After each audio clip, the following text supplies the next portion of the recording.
Capítulo 7. Cuatro palabras que cambiaron el mundo. Cuatro palabras sencillas escritas en el enlucido de una pared. Sin embargo, aquellas cuatro palabras aterrorizaron a un poderoso gobernante y preludiaron el derrocamiento de dos reyes, la muerte de uno de ellos y el fin de una poderosa potencia mundial.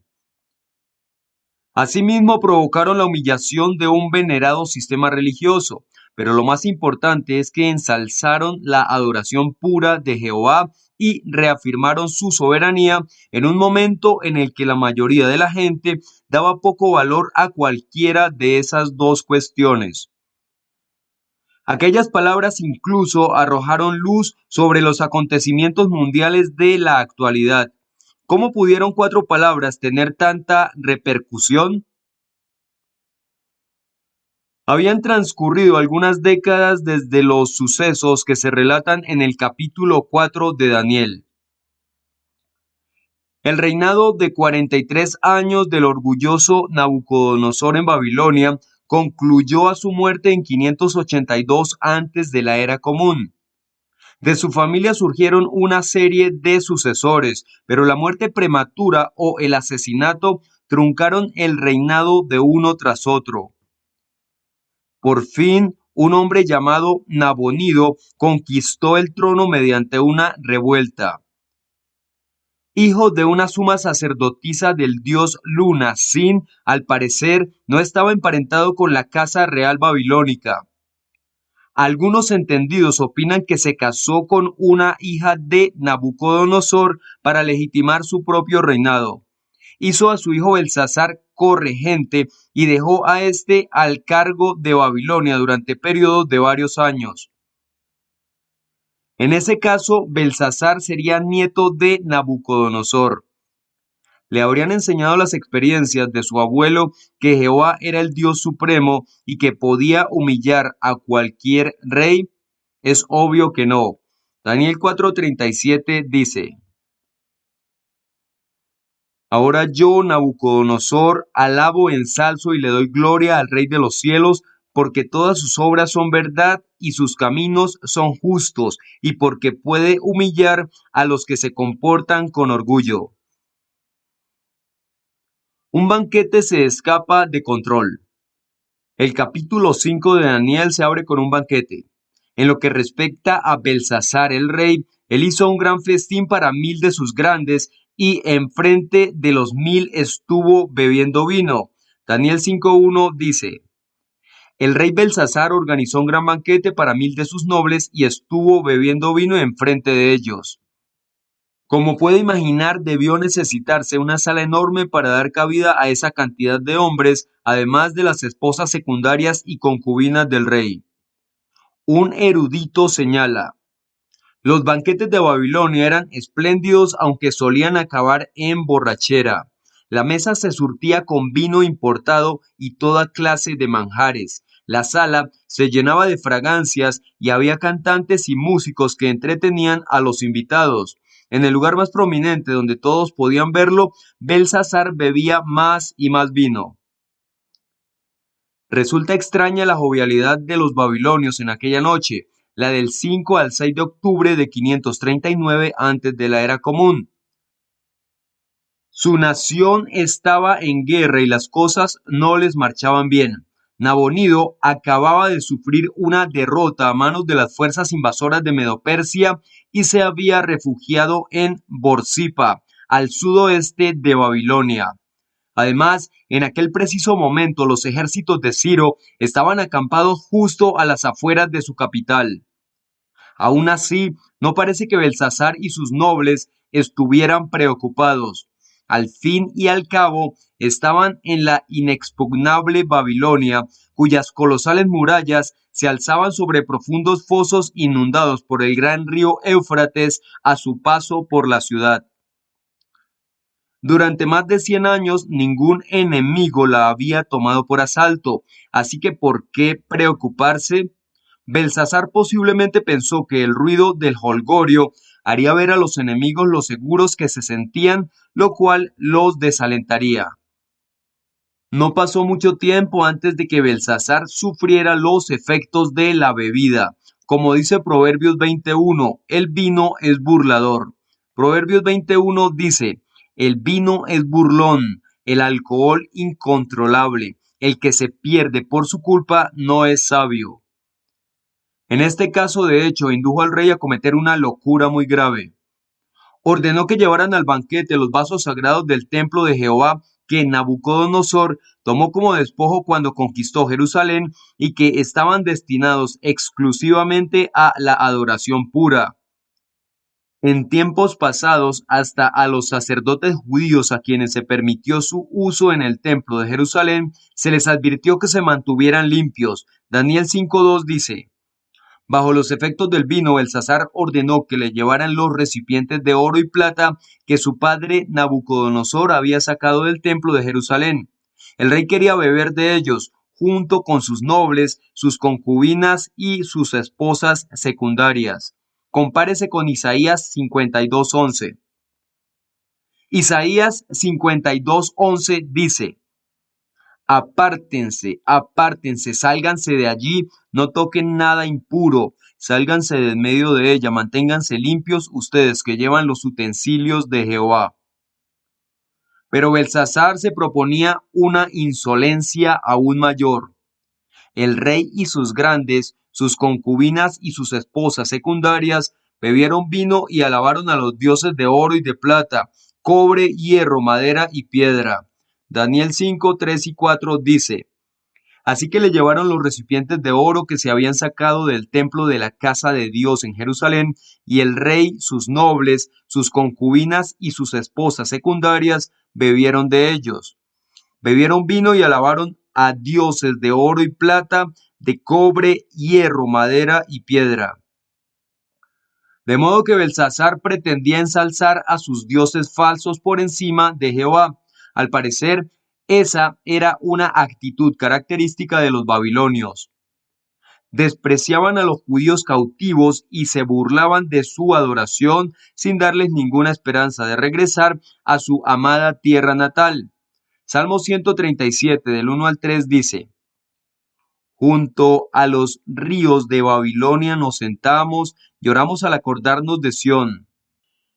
En los álamos que allí había colgamos nuestras arpas, porque allí nos pidieron una canción los que nos tenían cautivos, los que se burlaban de nosotros querían que los divirtiéramos. Cántennos una de las canciones de Sión.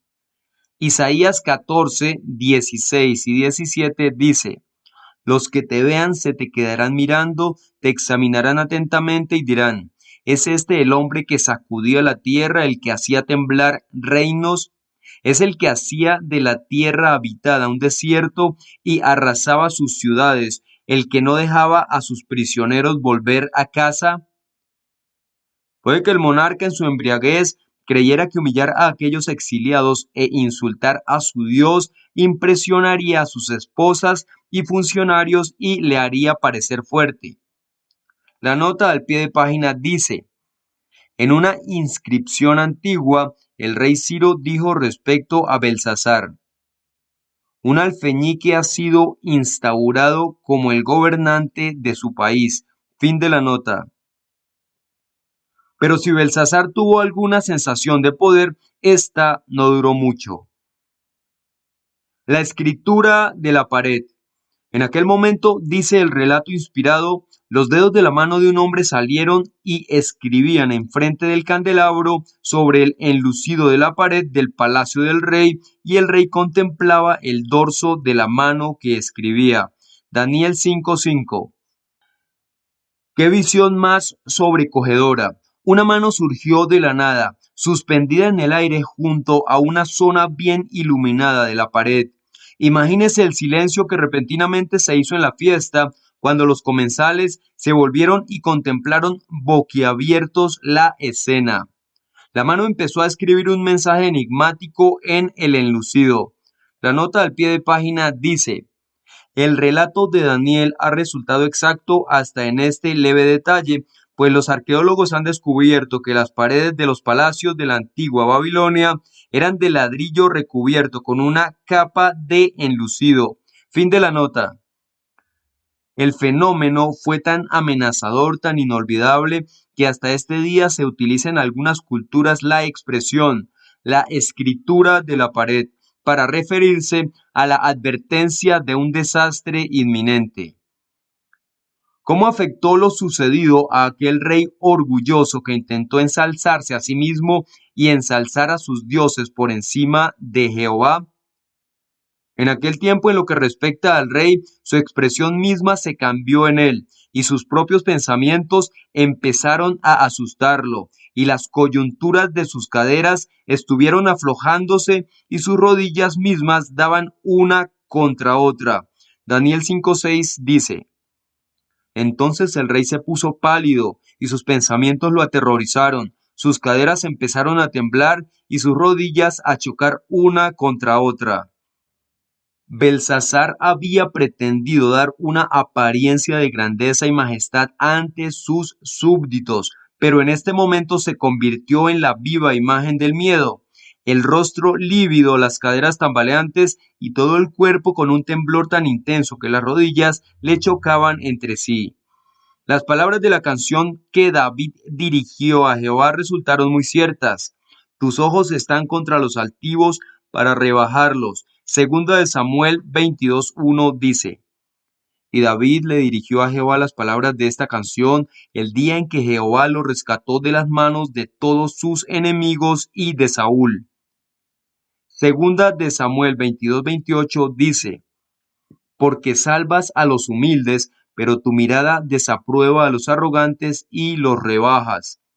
Compárese con Proverbios 18:12.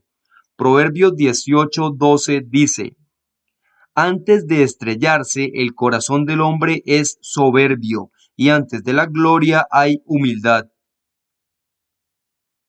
Cabe destacar que el miedo de Belsasar no fue temor piadoso o reverencia profunda a Jehová, que es el comienzo de toda sabiduría. Proverbios 9:10 dice: El temor de Jehová es el comienzo de la sabiduría, y el conocimiento del Santísimo es entendimiento. Ni mucho menos, más bien fue un terror malsano que no aportó al tembloroso monarca nada parecido a la sabiduría. La nota al pie de página dice: es probable que las supersticiones babilónicas hicieran este milagro aún más aterrador. El libro Babylonian Life and History, la vida y la historia de Babilonia, señala: además de la cantidad de dioses que adoraban, hallamos en los babilonios una propensión muy acusada a creer en los espíritus, hasta el punto de que gran parte de su literatura religiosa se compone de plegarias y conjuros contra estos. Fin de la nota. En vez de implorar perdón al dios al que acababa de insultar, se puso a llamar a gritos a los sortílegos, los caldeos y los astrólogos, y hasta declaró: cualquier hombre que lea esta escritura y me muestre su interpretación misma, con púrpura será vestido, con un collar de oro alrededor de su cuello, y como el tercero en el reino gobernará. Daniel 5:7. El tercer mandatario del reino sería realmente poderoso, pues por encima de él únicamente estarían Nabonido y el propio Belsasar, los dos reyes gobernantes. En circunstancias normales, ese puesto tal vez se le hubiera reservado al primogénito de Belsasar, lo que muestra la desesperación del rey porque alguien le explicara el mensaje milagroso. Los sabios entraron en fila en la gran sala, sumaban un buen número, pues Babilonia era una ciudad sumida en la religión falsa y llena de templos. Seguro que no faltaron hombres que afirmaran leer agüeros y descifrar textos enigmáticos. Aquellos sabios debieron emocionarse con la magnífica oportunidad que se les presentaba de exhibir sus artes ante un auditorio selecto, granjearse el favor del rey y ascender a un puesto de mucho poder. No obstante, fracasaron por completo. No fueron lo suficientemente competentes como para leer la escritura misma ni hacer saber al rey la interpretación. Daniel 5:8 dice: entonces entraron todos los sabios del rey, pero ninguno fue capaz de leer la escritura ni de revelarle su interpretación al rey. La nota al pie de página dice: La publicación Biblical Archaeology Review hace notar: los sabios babilonios catalogaron miles de presagios. Cuando Belsasar les pidió que le revelaran el significado de la escritura de la pared, ellos seguramente consultaron sus compendios de agüeros, pero la inutilidad de estos quedó patente. No sabemos con certeza si los sabios de Babilonia hallaron indescifrables los caracteres mismos de la escritura. De ser así, puede que esos individuos sin escrúpulos inventaran una interpretación cualquiera, incluso alguna que adulara al rey. Otra posibilidad es que las letras fueran totalmente legibles. En tal caso, teniendo en cuenta que los idiomas como el arameo y el hebreo se escribían sin vocales, cada palabra pudo tener varios significados posibles, por lo que es probable que los sabios no pudieran determinar de qué palabras se trataba. Aun si pudieron, no lograron comprender su significado para así interpretarlas. Sea como fuere, lo cierto es que su intervención fue un fracaso estrepitoso. De ese modo se puso de manifiesto que los sabios de Babilonia no eran más que unos charlatanes y su venerado sistema religioso un engaño. ¡Qué decepción! Cuando Belsasar vio defraudada la confianza que había cifrado en esos religiosos, se asustó y palideció aún más, y hasta sus grandes se quedaron perplejos. Daniel 5:9 dice: de modo que el rey Belsasar se asustó muchísimo y su cara palideció y sus nobles estaban desconcertados. La nota al pie de página dice: los lexicógrafos señalan que el término que aquí se traduce por perplejos denota una gran conmoción, como si la confusión se apoderara de todos los asistentes. Se manda a llamar a un hombre perspicaz. En ese momento crucial, la propia reina, probablemente la reina madre, entró en la sala del banquete. Se había enterado de la conmoción que se había producido y sabía de alguien que podría descifrar la escritura de la pared. Décadas atrás, su padre Nabucodonosor había nombrado a Daniel sobre todos sus sabios. La reina lo recordaba como un hombre con un espíritu extraordinario y conocimiento y perspicacia. Puesto que al parecer Belsasar no conocía a Daniel, es posible que el profeta perdiera su encumbrada posición en el gobierno tras la muerte de Nabucodonosor, pero la prominencia le importaba poco. Contaba seguramente más de 90 años en aquel momento y seguía sirviendo con fidelidad a Jehová. Pese a llevar unas 8 décadas desterrado, aún se le conocía por su nombre hebreo. Hasta la reina lo llamó Daniel y no empleó el nombre babilónico que se le había puesto. De hecho, ella aconsejó al rey que se llame a Daniel mismo para que muestre la interpretación misma. Daniel 1:7 dice: y el funcionario principal de la corte les puso otros nombres. A Daniel lo llamó Beltsasar, a Ananías Sadrach, a Misael Mesac y a Azarías Abednego. Daniel 5 del 10 al 12 dice: cuando la reina se enteró de las palabras del rey y sus nobles, entró en el salón de banquetes. La reina dijo: oh rey, vive eternamente. No dejes que tus pensamientos te aterroricen, ni que tu cara palidezca. En tu reino hay un hombre que tiene el espíritu de dioses santos. En los días de tu padre se vio que tenía iluminación y entendimiento y una sabiduría como la sabiduría de los dioses. Tu padre, el rey Nabucodonosor, los nombró jefes de los sacerdotes magos, los adivinos, los caldeos y los astrólogos. Eso hizo tu padre, oh rey. Daniel, a quien el rey llamó Beltsasar, tenía un espíritu extraordinario y tenía conocimiento y entendimiento para interpretar sueños, aclarar enigmas y resolver problemas complicados. Así pues, manda llamar a Daniel y él te dirá la interpretación. Llamaron a Daniel y este compareció ante Belsasar. Resultaba incómodo solicitar un favor a este judío, a cuyo Dios el rey acababa de insultar. Aún así, Belsasar trató de halagar a Daniel, ofreciéndole la misma recompensa que a los demás. el tercer lugar del reino, si era capaz de leer y explicar las palabras misteriosas. Daniel 5 del 13 al 16 dice, de modo que llevaron a Daniel ante el rey. El rey le preguntó a Daniel, ¿eres tú, Daniel, uno de los desterrados de Judá que mi padre el rey trajo de Judá? Me han dicho que tienes el espíritu de los dioses y que en ti hay iluminación, entendimiento y extraordinaria sabiduría. Ante mí han traído a los sabios y a los adivinos para que lean esta escritura y me revelen su interpretación. Pero ninguno es capaz de darme la interpretación del mensaje. Sin embargo, he oído que tú puedes dar interpretaciones y resolver problemas complicados. Pues bien, si eres capaz de leer la escritura y revelarme su interpretación, haré que te vistan de púrpura, que te pongan un collar de oro en el cuello y que seas el tercer gobernante en el reino. Daniel levantó la vista hacia la escritura de la pared y el Espíritu Santo le permitió desentrañar su significado. Se trataba de un mensaje condenatorio procedente de Jehová Dios. ¿Cómo podría Daniel pronunciar la dura sentencia contra aquel rey vanidoso en su misma cara y ante sus esposas y nobles? Imagínese el aprieto en que se hallaba. ¿Influirían en él los halagos del rey y la oferta de riquezas y prominencia? ¿Suavizaría el profeta el dictamen de Jehová?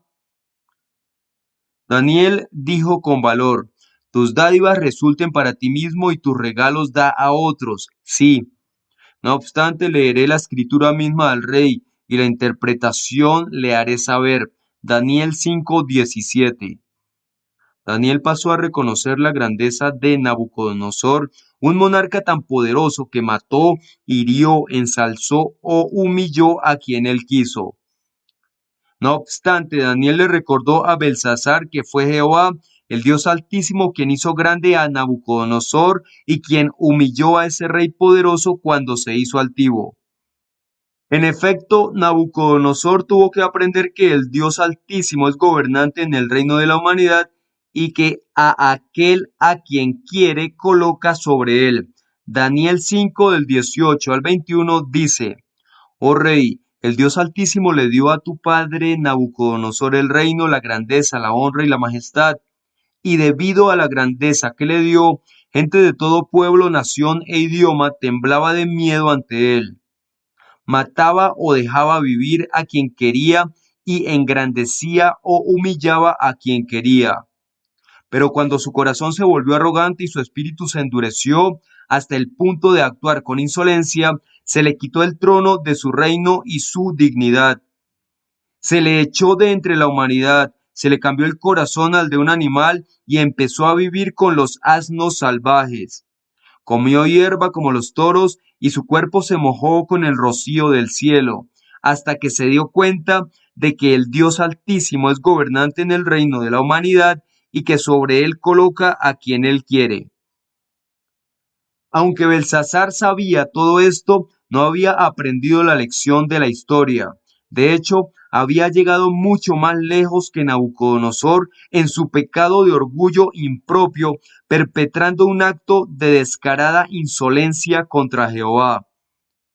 Daniel puso al descubierto su culpa y ante aquella reunión de personas paganas le dijo sin temor que los dioses falsos nada contemplan y nada oyen y nada saben. El valeroso profeta de Dios añadió que en contraste con aquellos dioses sin valor alguno, Jehová era el Dios en cuya mano su aliento estaba. Hasta el día de hoy, la gente hace dioses de cosas inanimadas. Idolatra el dinero, su carrera, el prestigio y hasta el placer. Pero nada de esto puede impartir vida. Jehová es el único a quien todos nosotros debemos la existencia misma, aquel que constantemente nos da el aliento.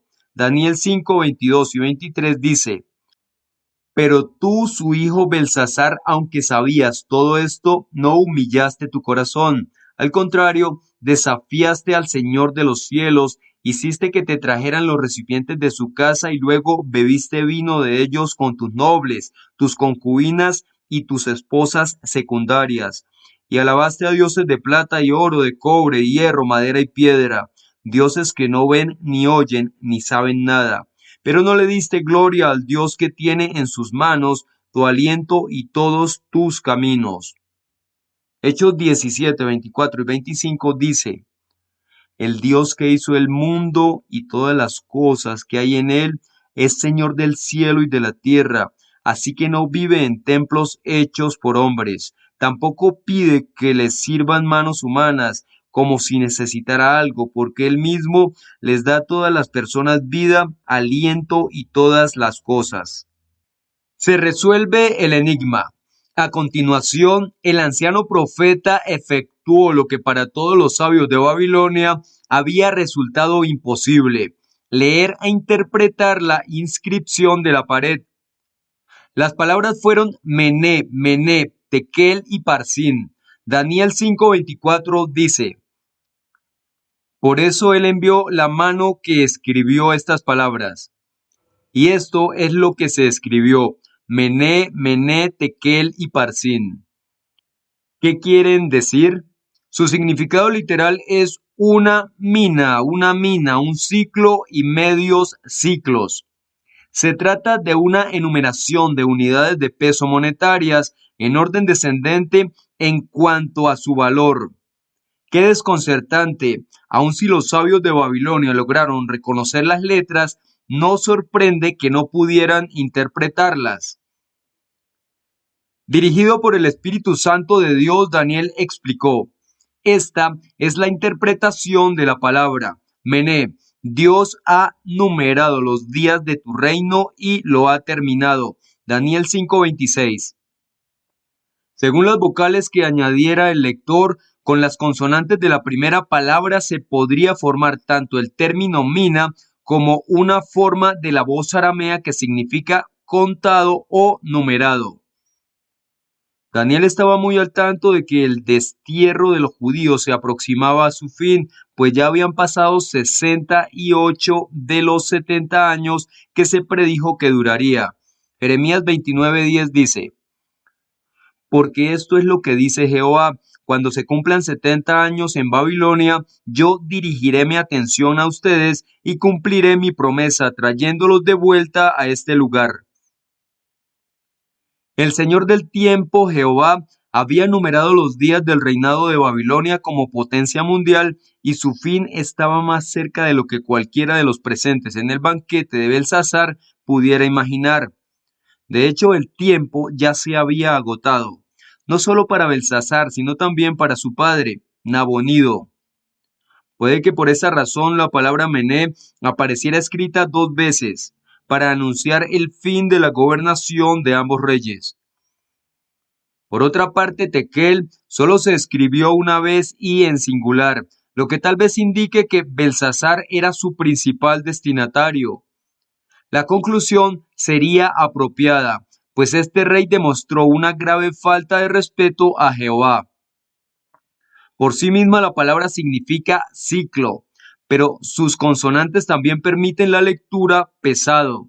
De ahí que Daniel le dijera a Belsasar: Tekel, has sido pesado en la balanza y has sido hallado deficiente. Daniel 5:27. Para Jehová todas las naciones son tan insignificantes como una capa tenue de polvo en los platillos de una balanza. Isaías 40:15 dice: mira, las naciones son como una gota en un balde.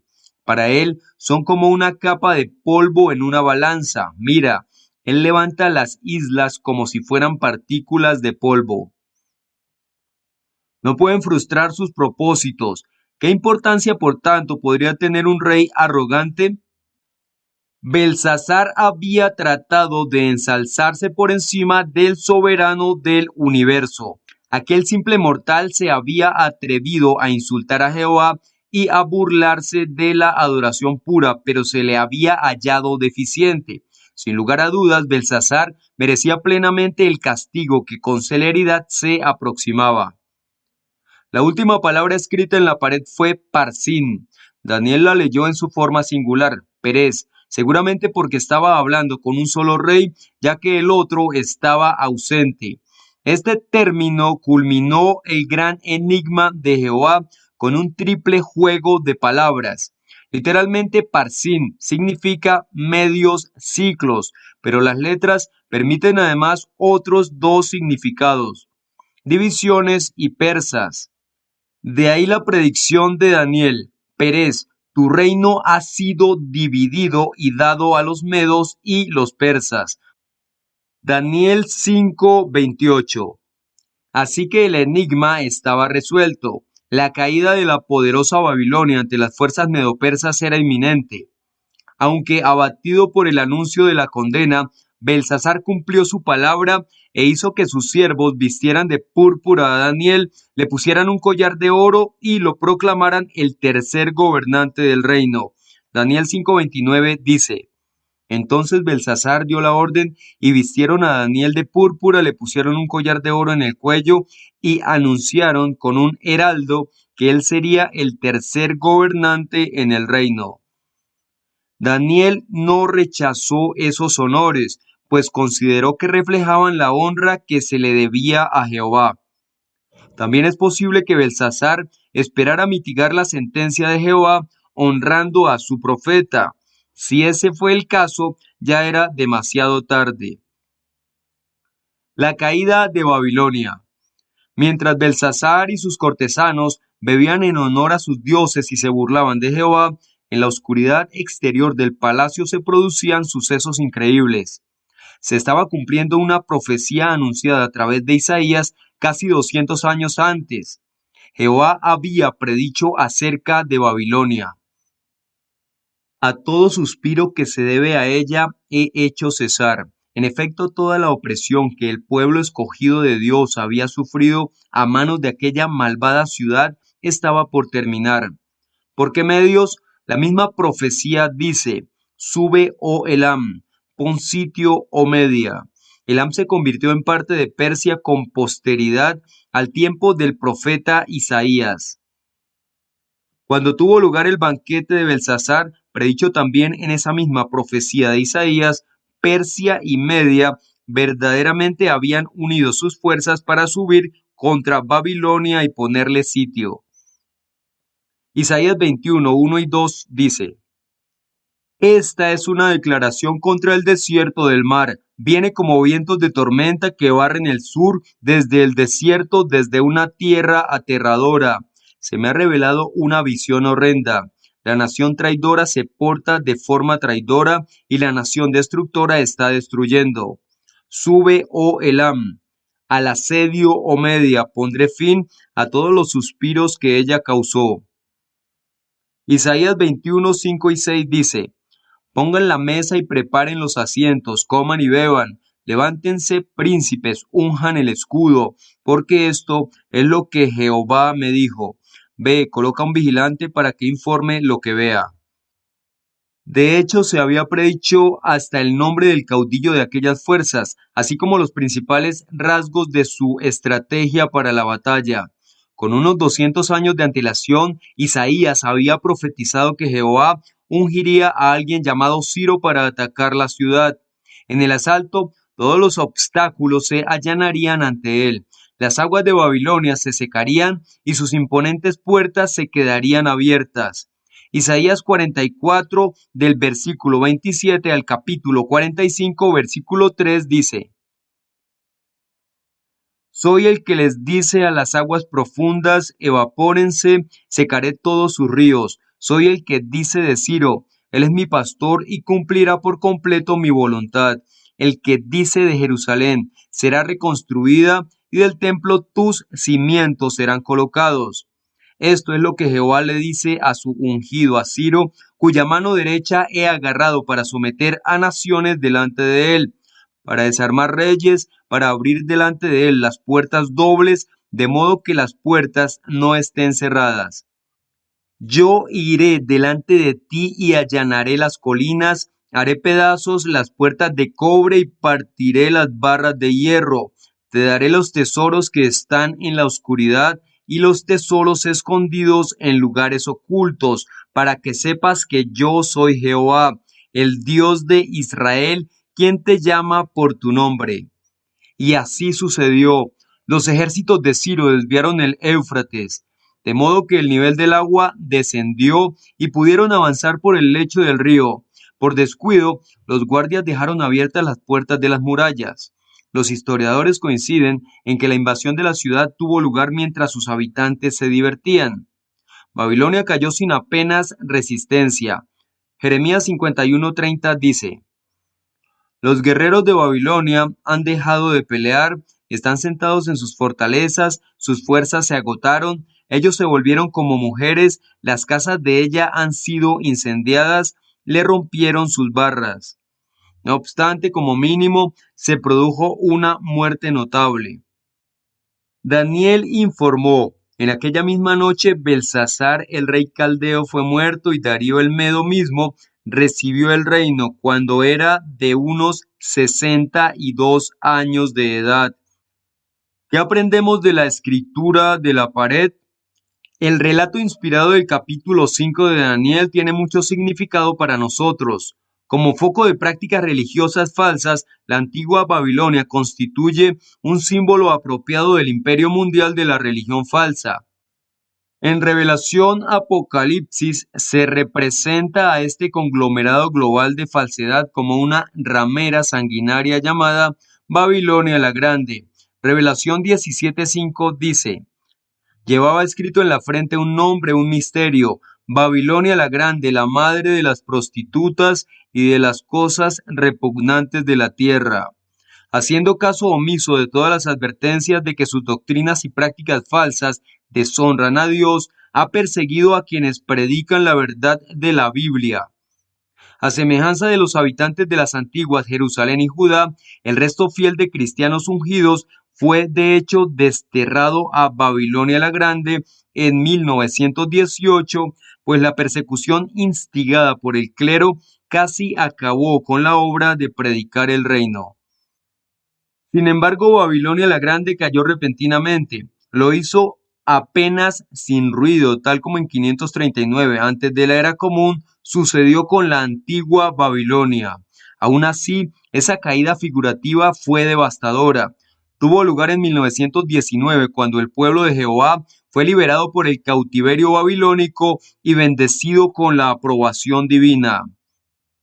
Aquello supuso el fin del dominio de Babilonia la Grande sobre ellos y sobre el principio de que se pusiera al descubierto el fraude que es. Los hechos han demostrado que su caída fue irreversible y su destrucción definitiva es inminente. Por consiguiente, los siervos de Jehová se han hecho eco de la advertencia: sálganse de ella, pueblo mío, si no quieren participar con ella en sus pecados. Revelación 18:4. ¿Ha obedecido usted esa admonición? ¿La transmite a otras personas? La nota al pie de página dice: véanse las páginas 205 a 271 del libro Apocalipsis, se acerca a su magnífica culminación, editado por Watchtower Bible and Tract Society of New York, Inc. Fin de la nota. Por lo tanto, en nuestros tiempos hay una escritura en la pared, pero no solo respecto a Babilonia la Grande. Recuerde una verdad fundamental del libro de Daniel: Jehová es el soberano universal. Él y solo Él tiene el derecho de establecer un gobernante sobre la humanidad. Daniel 4:17 dice: esto es por decreto de los vigilantes y este veredicto es anunciado por los santos, para que todo el que vive sepa que el Altísimo es gobernante en el reino de la humanidad y que Él se lo da a quien Él quiere y sobre Él coloca incluso al hombre más humilde. Daniel 4:25 dice: te echarán de entre los hombres, vivirás con los animales del campo y comerás hierba como los toros. El rocío del cielo te mojará y pasarán 7 tiempos por ti, hasta que sepas que el Altísimo es gobernante en el reino de la humanidad y que Él se lo da a quien Él quiere. Daniel 5:21 dice: se le echó de entre la humanidad, se le cambió el corazón al de un animal y empezó a vivir con los asnos salvajes, comió hierba como los toros y su cuerpo se mojó con el rocío del cielo, hasta que se dio cuenta de que el Dios Altísimo es gobernante en el reino de la humanidad y que sobre él coloca a quien él quiere. Todo lo que se oponga a los propósitos de Jehová será eliminado. La actuación de Jehová es solo cuestión de tiempo. Habacuc 2:3 dice: porque todavía falta para que llegue el tiempo fijado de la visión, y ésta avanza rápidamente hacia su final y no fallará. Aunque se retrasara, mantente a la expectativa, se cumplirá sin ninguna duda, no llegará tarde. En el caso de Daniel, tal ocasión llegó por fin en la 10ª década de su vida, cuando vio cómo Jehová derribaba a una potencia mundial que había oprimido al pueblo de Dios desde que él era un niño. Las pruebas de que Jehová Dios ha instaurado a un gobernante de la humanidad en un trono celestial son innegables. El hecho de que el mundo haya pasado por alto a ese rey y haya rechazado su gobernación constituye una prueba evidente de que en breve Jehová borrará de la existencia a cuantos se opongan al reino. Salmo 2 del 1 al 11 dice: ¿por qué están alborotadas las naciones y los pueblos andan tramando cosas inútiles? Los reyes de la tierra toman su posición y los altos funcionarios se reúnen como uno solo contra Jehová y contra su ungido. Dicen: rompamos sus cadenas y quitémonos sus cuerdas. El que está en los cielos en su trono se reirá, Jehová se burlará de ellos. En ese tiempo él les hablará en su furia, en su ardiente furia los llenará de terror. Dirá: yo mismo he establecido a mi rey en Sión, mi santa montaña. Voy a proclamar el decreto de Jehová. Él me dijo: tú eres mi hijo, hoy he llegado a ser tu padre. Pídemelo y te daré naciones como herencia y los confines de la tierra como propiedad. Las quebrarás con un cetro de hierro y las harás pedazos como a una vasija de barro. Así que ahora, reyes, sean perspicaces, acepten la corrección, jueces de la tierra, sirvan a Jehová con temor y alégrense con temblor. Segunda carta de Pedro, capítulo 3, del 3 al 7, dice: ante todo tienen que saber que en los últimos días aparecerán burlones con sus burlas y actuarán de acuerdo con sus propios deseos, y dirán: ¿dónde está esa prometida presencia de él? Porque desde el día en que nuestros antepasados se durmieron en la muerte, todas las cosas siguen exactamente igual que desde el principio de la creación. Ellos pasan por alto a propósito este hecho, que hace mucho tiempo hubo unos cielos y una tierra sólidamente establecida fuera del agua y en medio de las aguas por la palabra de Dios, y que por esos medios el mundo de aquel tiempo fue destruido al ser inundado con agua. Pero por esa misma palabra, los cielos y la tierra que existen ahora están reservados para el fuego y guardados hasta el día de juicio y de la destrucción de la gente irreverente. ¿Está usted actuando conforme a la urgencia de estos tiempos y cifrando su confianza en el reino de Dios? Si es así, realmente ha aprendido lo que la escritura de la pared significa.